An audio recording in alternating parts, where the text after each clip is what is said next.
Olá, seja bem-vindo. Somos a Igreja Verbo da Vida de Campo Grande, no Rio de Janeiro. E você ouvirá agora uma mensagem da Palavra de Deus. Desde que ela transforme a sua vida.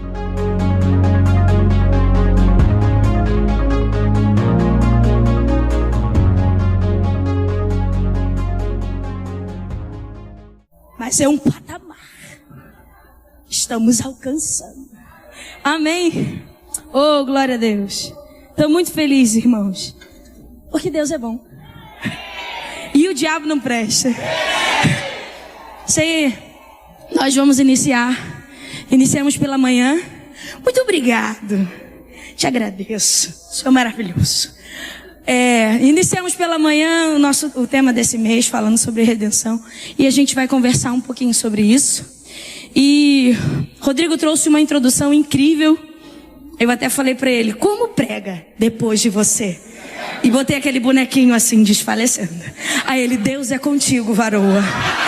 Muito obrigado, Rodrigo Silva. Um beijo no seu coração. E ele trouxe muitos ensinos, muita riqueza a respeito de redenção, né? Muito do grego, né? Eu amo. Eu também gosto do grego, mas eu também gosto do aramaico, né? Eu sou um pouco do aramaico, mas tá tudo bem. E ele trouxe falando sobre os aspectos de redenção. Naturalmente falando, o aspecto de redenção que a gente conhece é quando a gente erra com alguém e busca fazer alguma coisa para se redimir com essa pessoa. Esse é o âmbito mais geral, né? O aspecto mais que todo mundo sabe e entende. Então, quando a gente fala sobre a redenção e quando a gente vem para a igreja com esse conceito, e tá tudo bem entender esse conceito de redenção, porque é um dos aspectos, mas em si não é o fim, a gente acha que para Deus a gente precisa fazer coisas. Então você vê algumas religiões cristãs, as pessoas pagando penitências. Você vê outras religiões, as pessoas fazendo coisas para as suas entidades no intuito de se redimirem, no intuito de estarem perto delas. Só que eu não sei se você sabe, mas se você não sabe, vai saber agora. Nada do que possamos fazer nos atrairia novamente de perto para Deus. Nada. Não havia nada. Quando o povo de Israel decidiu e pediu a Deus lei e reis, Deus colocou a lei e ele disse, eu só estou mostrando a lei para que vocês entendam que sem mim é impossível me alcançar. E então, nós temos esse conceito geral de redenção. Dentro desse aspecto, se a gente for olhar para o Antigo Testamento, a redenção era uma palavra conhecida porque haviam alguns acontecimentos para a redenção.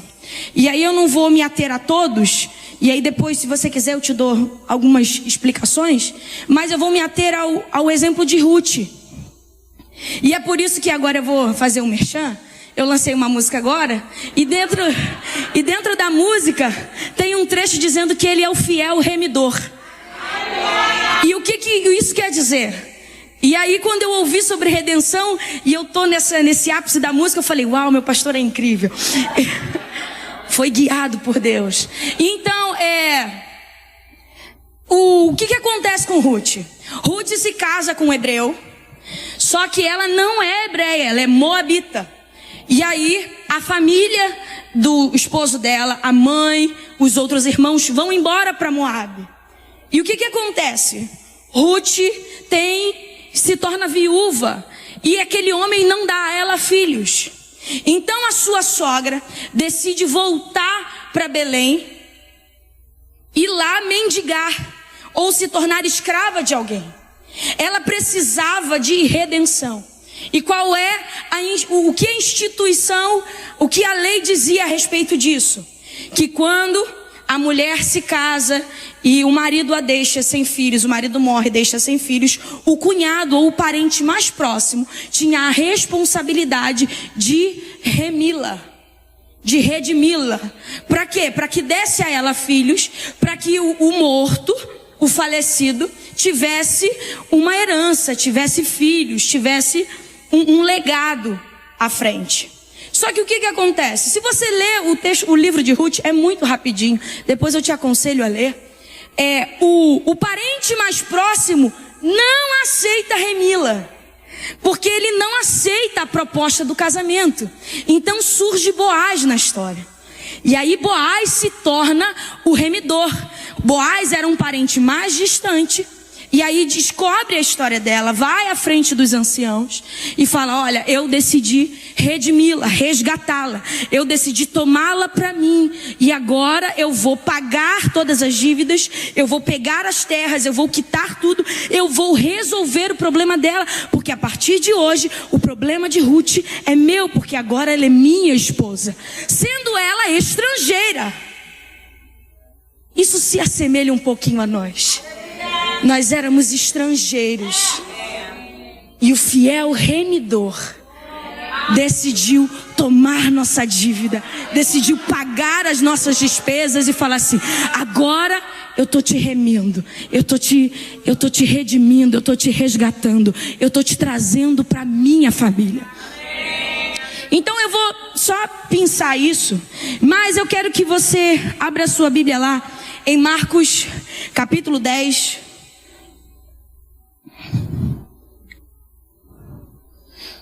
E sabe o que é incrível enquanto você abre? É que Boaz é avô de Davi. Boaz faz parte da genealogia de Jesus. Uma mulher moabita faz parte da genealogia de Jesus. Porque um remidor trouxe ela para sua família. Incrível, né? Vamos lá. Marcos capítulo 10, verso 45.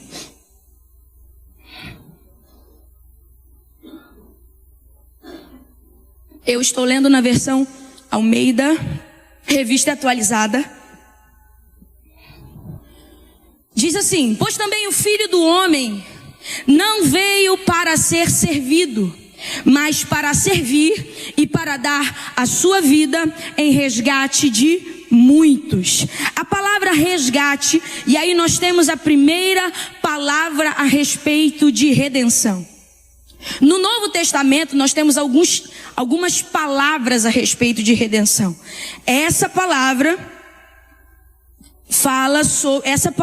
é lutron. Fala sobre resgatar, fala sobre pagar um preço para isso. O Rodrigo foi muito assertivo, ele trouxe esse termo.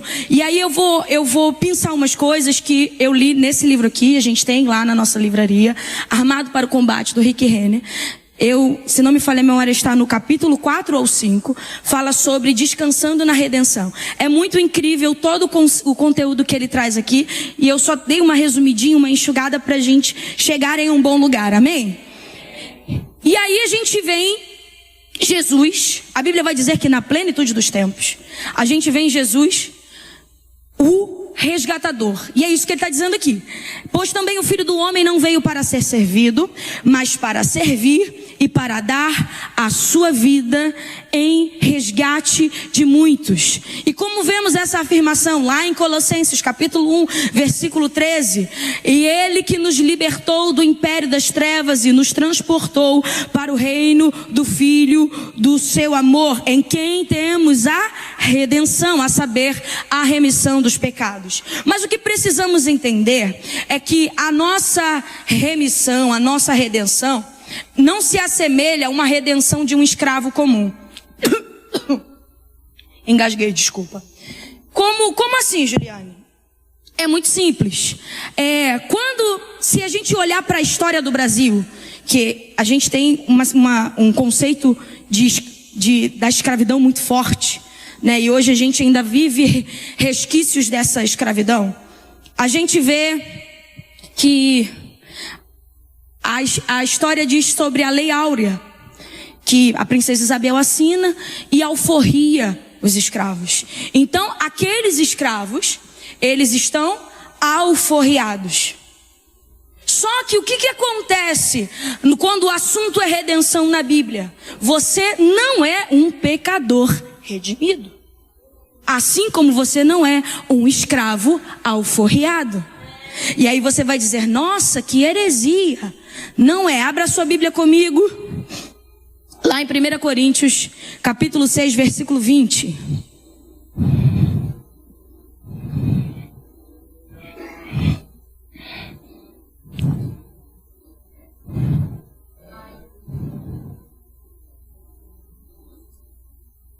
E aí eu vou explicar sobre os 4 termos a respeito de redenção. Entenda, eu estou pulando algumas coisas para que a gente tome tempo e a gente possa entender com clareza a respeito disso. Você, e eu vou repetir mais uma vez, você não é um pecador redimido. Porque seria inútil a morte de Jesus. A partir do momento que eu me assumo como um pecador redimido, é a mesma coisa que eu pegar um porco, dar banho no porco, passar perfume no porco e deixar ele no chão. Sabe para onde ele vai voltar? Ele volta para o esterco. Porque eu só limpei o porco, eu não mudei a natureza dele. E é por isso que eu tenho que te afirmar que você não é um pecador redimido. Porque a palavra pecador é aquele que vive no desejo e na prática de. Isso quer dizer que eu não peco? Não estou dizendo isso. Isso quer dizer que a sua vida agora não gira em torno disso. E aí, lá em Romanos capítulo 5, versículo 12, vai dizer: aquele a quem você obedece, você se torna escravo, você se torna servo. Então a gente peca não porque quer, a gente peca, o ser humano natural peca porque está escravizado. O pecado é como se fosse as nossas correntes e o diabo o nosso dono. Então, você olha para pessoas que andam ao seu lado e ainda não vivem uma vida em Cristo, e você fala: nossa, fulano sempre cai no mesmo erro, fulano sempre faz a mesma coisa. Entenda, meu irmão, ele faz isso porque ele está escravizado aos próprios desejos, ele está escravizado ao diabo. Satanás ainda tem poder sobre ele. Nós vemos lá no Éden, quando Deus cria o jardim, dá uma ordem para o homem, e o homem cai, o homem entrega o seu governo a Satanás. E aí, Rodrigo foi brilhante ao dizer que quando, lá no livro de Jó, ele aparece e Deus pergunta: de onde vens? E aí ele vai dizer: eu venho de andar pela terra e passear por ela. Sabe o que ele estava querendo dizer? É só para você se lembrar que o governo desse lugar foi dado a mim, então eu faço com a terra o que eu quiser. Só que o que acontece? Satanás vai diante de Deus como acusador.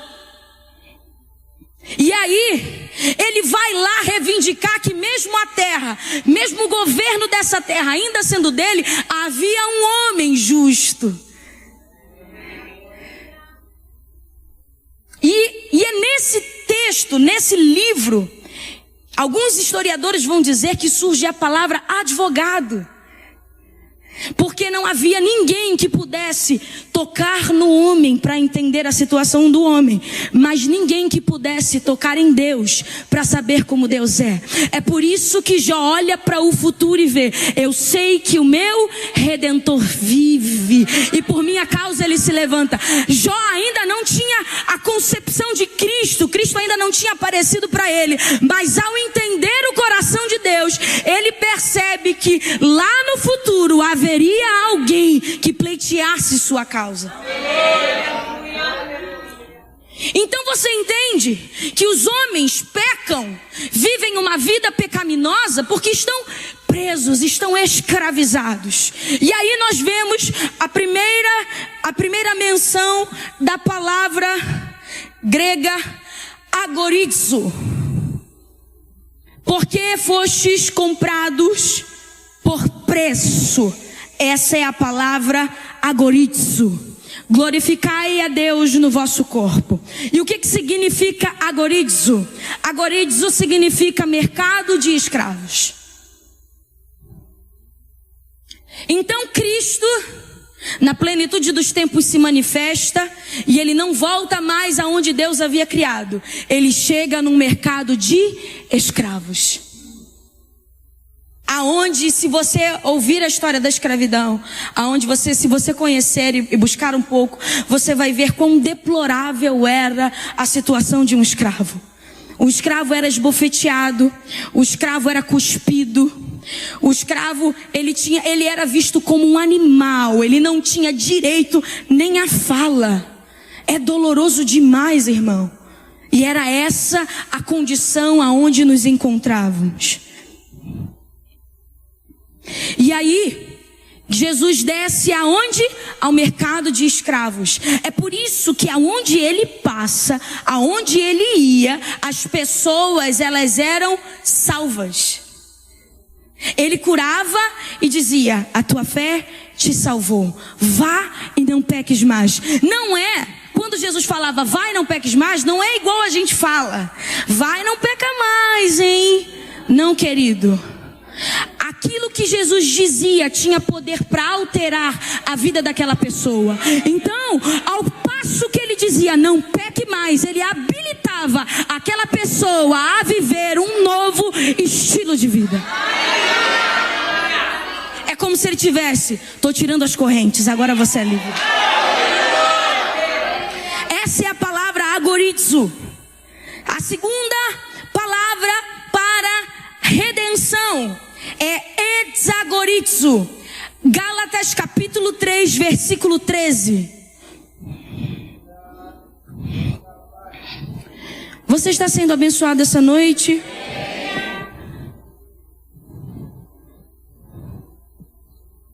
Que diz assim: exagorizo. Cristo nos resgatou. E é aí que está a palavra exagorizo. Cristo nos resgatou da maldição da lei, fazendo-se maldição por nós, porque está escrito: maldito todo aquele que for pendurado no madeiro. Então agora, Cristo, dentro do mercado de escravos, decide nos tirar. E a palavra exagorizo significa isso: agora fora do mercado de escravos. Agora não mais escravos. E aí vamos para a terceira palavra, que significa o quanto isso custou, que é a palavra lutron, ou lutro. A terceira palavra para redenção. E aí, como lemos em Marcos 10, 45, em 1 Pedro 1, versículo 18, e em Hebreus 9, 11, 12. Abra lá, Hebreus 9, 11, 12.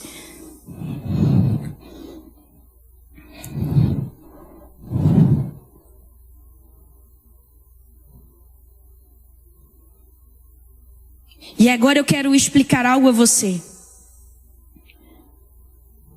Eu vou ler a partir do verso 11. Mas Cristo, tendo vindo como sumo sacerdote dos bens já realizados por meio do maior e mais perfeito tabernáculo, não feito por nós, isto é, não desta criação, e não pelo sangue de bodes e novilhos, mas por seu próprio sangue, entrou uma vez por todas no santo lugar, havendo obtido uma eterna redenção. E aí a palavra quando a palavra fala sobre a redenção, eterna redenção, a palavra aí é lutron. E o que isso quer significar? Você lembra lá quando Deus chama Moisés e quando o povo sai do Egito e Deus fala: Moisés, eu quero que vocês construam um tabernáculo. Isso quer dizer que Deus entrega a Moisés uma planta, habilita alguns homens, dentre eles Bezalel, para construir esse tabernáculo. A planta que Deus entrega a Moisés é semelhante ao tabernáculo que já está estabelecido no céu. E aí Deus vai ensinar e instruir a Moisés como as coisas devem ser, inclusive relacionado ao sacrifício. E como funcionava? Uma vez ao ano, o sumo sacerdote da linhagem de Arão era responsável por matar um animal, um novilho, sempre sem mácula, sempre sem nenhuma mancha. Ele primeiramente impunha as suas mãos sobre aquele animal, passando o pecado dele e o pecado dos homens sobre o animal, sacrificava o animal e aspergia o sangue desse animal dentro do tabernáculo. Isso assemelhava-se ao sacrifício que Jesus havera de fazer. Isso se assemelhava àquilo que Cristo fez, e é isso que o autor aos Hebreus está dizendo aqui. O autor aos Hebreus está dizendo que Cristo, assim como Arão foi da linhagem de sacerdotes, Cristo é sumo sacerdote para sempre. E como sumo sacerdote para sempre, a função dele era levar o sacrifício, sendo ele o sacrifício. Além de sumo sacerdote, de nosso remidor, ele era o Cordeiro perfeito de Deus, o único capaz não de cobrir o pecado, porque isso eram que os animais que não entendiam e aqueles que estavam sendo sacrificados na antiga aliança, eles funcionavam para isso, para cobrir o pecado. Era como se fosse passar a panos quentes, colocar poeira embaixo do tapete. Nenhum desses animais tinha a capacidade de tirar o pecado. Somente um cordeiro perfeito. E é isso que o autor aos Hebreus está dizendo aqui. O sumo sacerdote, de uma vez por todas, vai até o céu. É por isso que quando Maria... Eu não vou falar não. Deixa eu falar. Eu ia dar spoiler. Desculpa, Ana Cristina. É por isso que quando Maria vai até o túmulo de Jesus, e ela confunde Jesus com o jardineiro, e aquele jardineiro fala para ela quem revela, e ele fala para ela assim: não me toque. É porque ele ainda não tinha ido ao céu resolver o nosso problema. Então ele só fala assim: segura a tua onda aí, bonita, que eu já volto e a gente conversa. E então Cristo, de uma vez por todas, sobe ao tabernáculo e resolve. E aí vamos voltar àquele conceito que eu falei sobre mercado de escravos. Então Cristo vai ao mercado de escravos, que era onde o príncipe desse século governava. Ele chega nesse mercado de escravos e ele paga um preço por isso. Só que qual era o preço? O preço não eram moedas. É por isso que eu digo para você que você não é um pecador redimido, porque Cristo se colocou no seu lugar de escravo. O preço, a troca era de vida, não era de dinheiro. Uma vida pela humanidade. Então ele, o justo, o santo Cristo, se coloca nesse lugar de escravo, mas ele era santo, ele era justo, então ele não poderia ficar nesse lugar. É por isso que o sangue dele fala mais alto do que o sangue do justo Abel. Tem uma canção que diz assim, ela é bem rapidinha. Bota a hora aqui, pelo amor de Deus.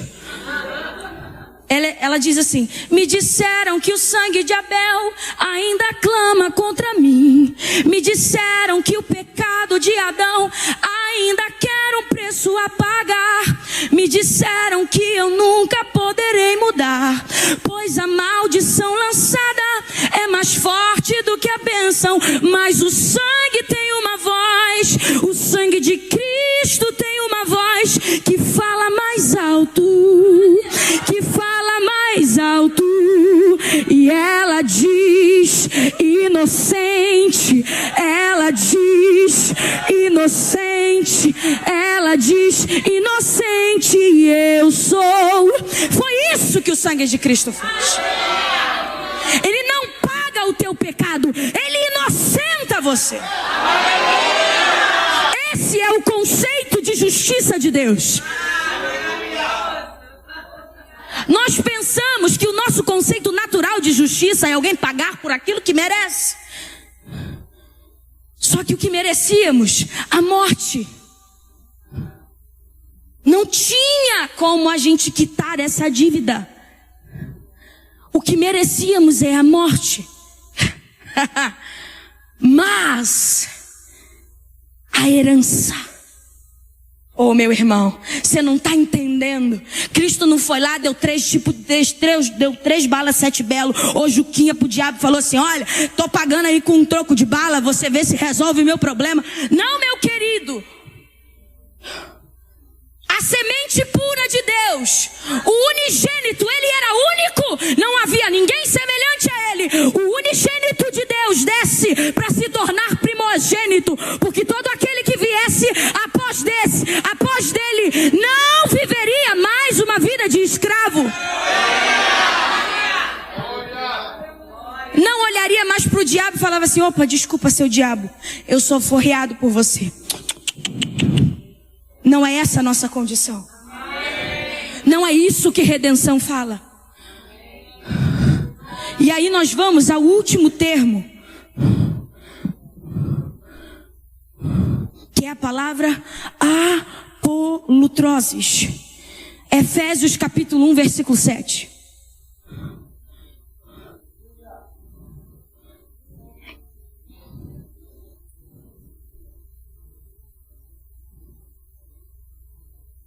Eu vou ler a partir do versículo 3.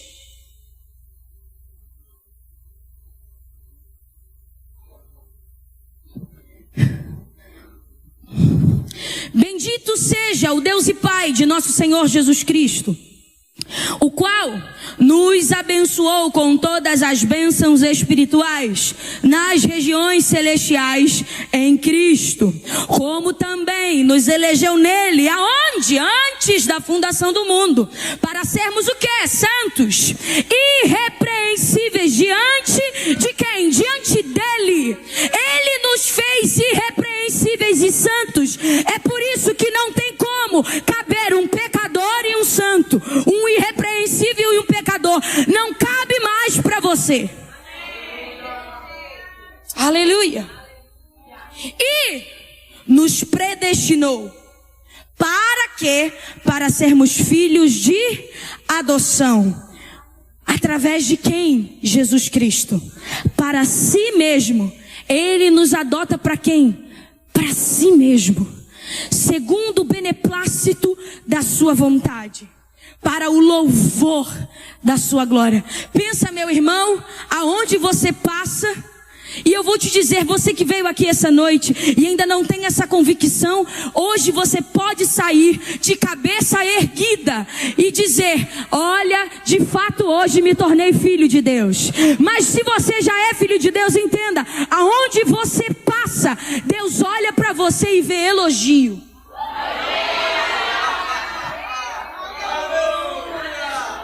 Como eu sou musical, eu penso que Deus olha para mim e vê uma música gostosa de ouvir. Deus olha para... E eu vou te falar, Deus Ele ama todos os estilos musicais. Fiquem tranquilos quanto a isso. E eu não vou entrar nesse método de secular, evangélico, menos. Ele ama a pluralidade, a cultura. Então Ele olha para cada um de nós e Ele fala: que música boa de escutar. Porque Ele mesmo é o compositor. É sobre isso. E aí Ele vai dizer, Ele vai continuar: em quem? Temos a redenção, a apolutroses, pelo seu sangue. A redenção, a remissão dos nossos pecados. Querido, a justiça de Deus, a redenção, Cristo nos redime para isso. Fomos redimidos para isso. Agora não mais escravos andando de cabeça baixa. Não, agora voltamos ao nosso estado original. Porque antes de Satanás ser o nosso dono, quem era o nosso criador? Deus. Deus era o nosso criador. Saímos do seu governo e agora voltamos ao seu governo. Mas não voltamos como filho pródigo que pede ao pai para ser um servo. Voltamos ao governo de Deus como filhos, tendo direito à herança e tudo aquilo que o reino de Deus tem para nos dar. Cristo vem ao mercado de escravos, paga um preço. E qual é o preço? Ele mesmo. Ele mesmo se coloca na posição, na condição de escravo. Sofre aquilo que você merecia sofrer. Ele se identifica conosco. Ele toma a forma humana. Ele assume a ser um homem limitado. E e aí eu vou só para que você grave bem isso. Qual é o conceito de justiça diante de Deus? O conceito de justiça diante de Deus, para Deus, no dicionário, justiça significa isso aqui: estar diante dele como se nunca tivéssemos pecado antes.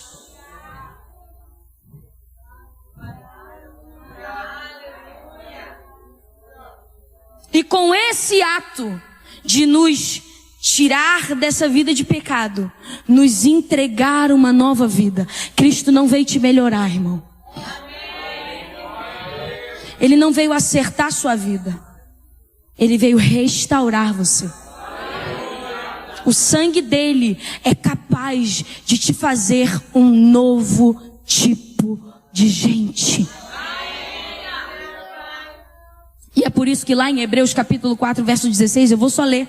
É por isso que diz assim: acheguemo-nos, portanto, confiadamente junto ao trono da graça, a fim de recebermos misericórdia e acharmos graça para socorro em ocasião oportuna. Agora, antigamente, o sumo sacerdote precisava de uma corda que o levasse até o Santo dos Santos, porque se caso ele estivesse em pecado, ele poderia ser fulminado, porque Deus era tão santo que qualquer resquíciozinho de pecado poderia fazer com que aquele homem morresse lá dentro. Então pessoas ficavam segurando a corda para que houvesse uma chance de tirá-lo de lá. Agora se achega ao trono não assim, porque o sumo sacerdote foi primeiro, Cristo foi primeiro ao céu, e ele olha para o Pai e fala assim: olha, entreguei meu sangue, dei minha vida, e agora está pago, está resolvido. Para quem? Para que eu e você pudéssemos chegar ao trono da graça, não ao trono do juízo, não ao trono da foice, não ao trono da espada, mas ao trono da graça. Como quem? Como um pecador redimido? Não. Com confiança ao trono da graça.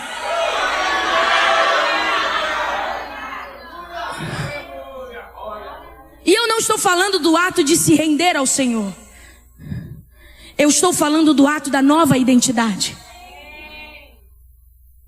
Eu chego ao trono da graça, não como um pecador redimido com algumas pendências ainda a resolver com Deus.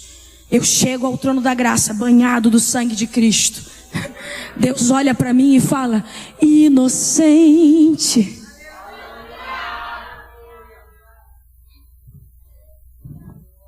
Aleluia. E aí, aleluia. E é por isso que quando a morte de Cristo anuncia a destruição do império do diabo. Porque se é um sangue derramado, se é um preço que está sendo pago, ele não tem mais poder para escravizar ninguém. É por isso que Jesus não vai morrer por aqueles que você quer. Ele já morreu. Ele não vai para a cruz de novo. Ele já foi. É por isso que hoje, se você está aqui e ainda não tem certeza, ou sabe que não é filho, está pensando: caramba, eu cometi... É por isso então que eu faço sempre as mesmas coisas, cometo sempre os mesmos erros. Meu irmão, porque você não tem o Cristo dentro de você, na pessoa do Espírito Santo, vivificando o seu corpo, trazendo a sua alma e inutilizando o seu corpo até a redenção. É por isso que a gente não tem um ajudador. É por isso que eu falo para as pessoas: quando eu parar de fazer, eu vou para Jesus. Não tem como você parar de fazer. Você está escravo. É só em Jesus que você se liberta.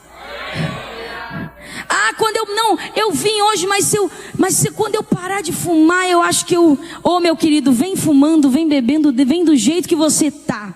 Sabe por quê? Porque o único capaz de resolver sua situação e não apenas te acertar, mas melhorar, mudar a sua condição, te restaurar, te colocar de volta um anel no dedo, sandália nos pés, uma roupa nova, é Jesus. Ele é o único capaz de fazer isso.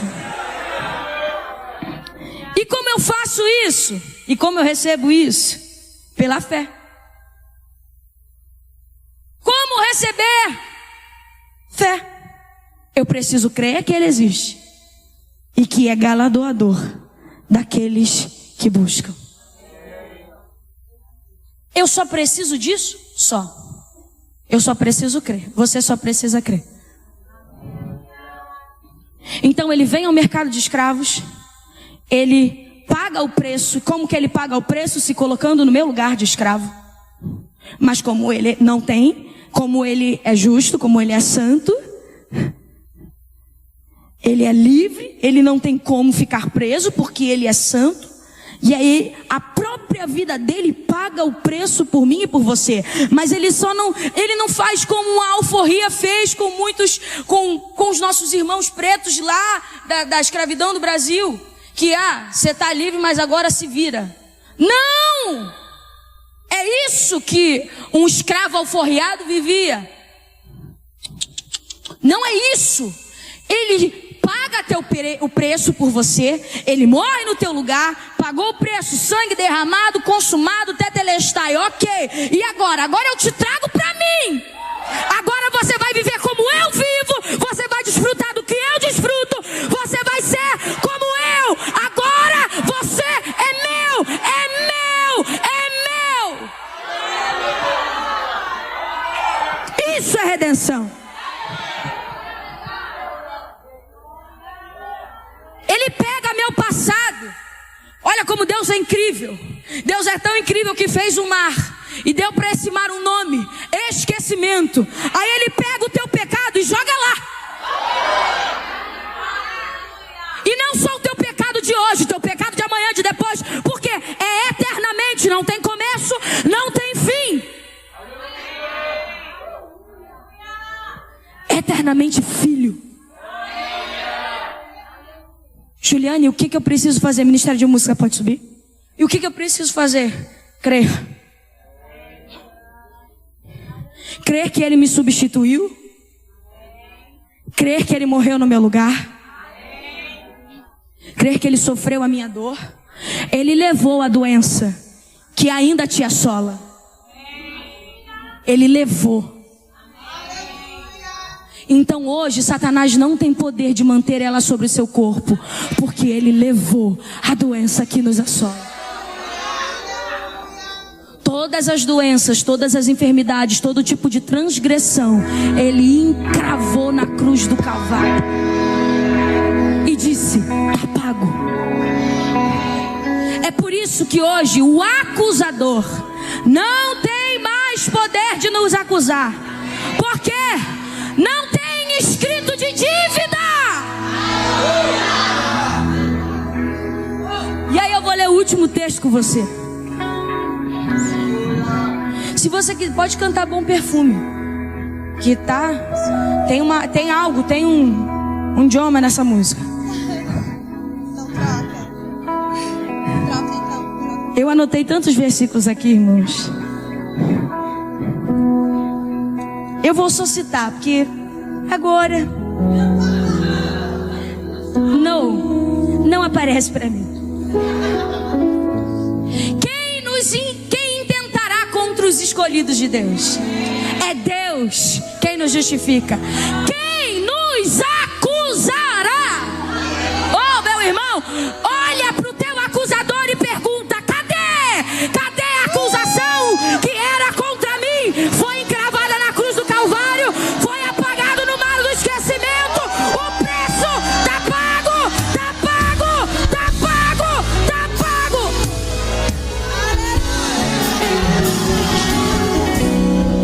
O que nos separará do amor de Deus?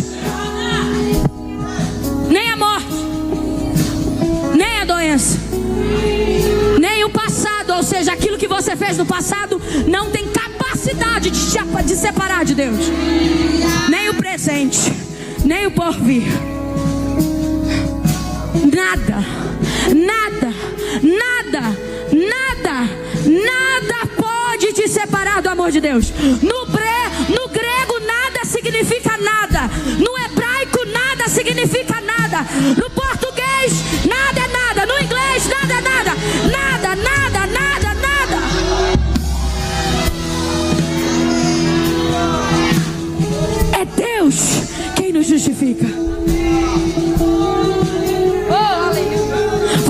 se colocar em pé.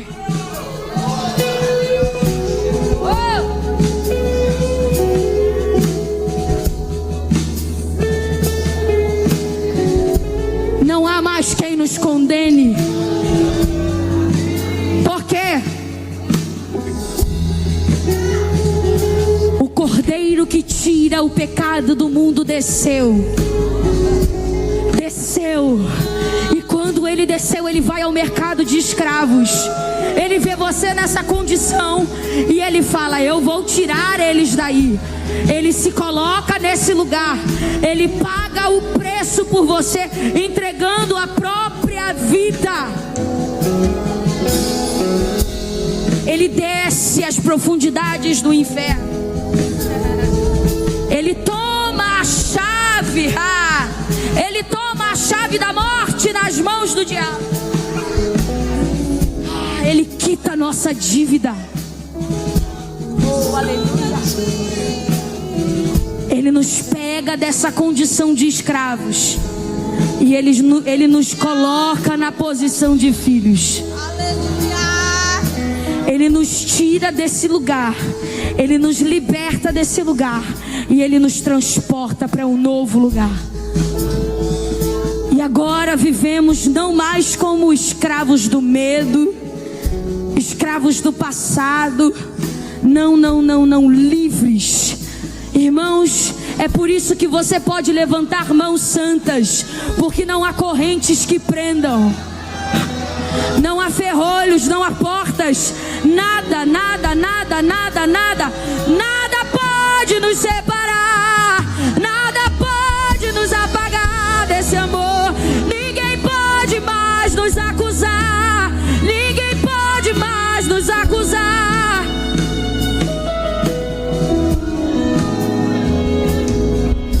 Ele morreu por mim e por você. Ele morreu por mim e por você. Ele morreu por mim e por você.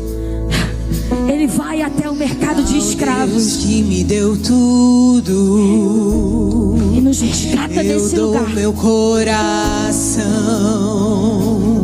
É por isso que nos entregamos a Ele novamente. O perfume mais caro. Porque Deus olha para nós e vê como um perfume precioso. Aos seus pés. Seja adorado, seja adorado. Hoje nós podemos levantar mãos santas.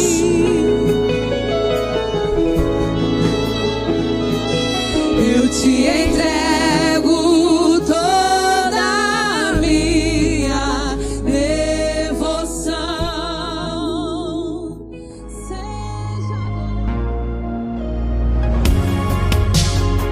Ouça outras ministrações em nosso site verbodavida.com/Campo Grande RJ. Nos acompanhe também em nossas redes sociais, Facebook, Instagram e YouTube. Seja abençoado na prática dessa palavra.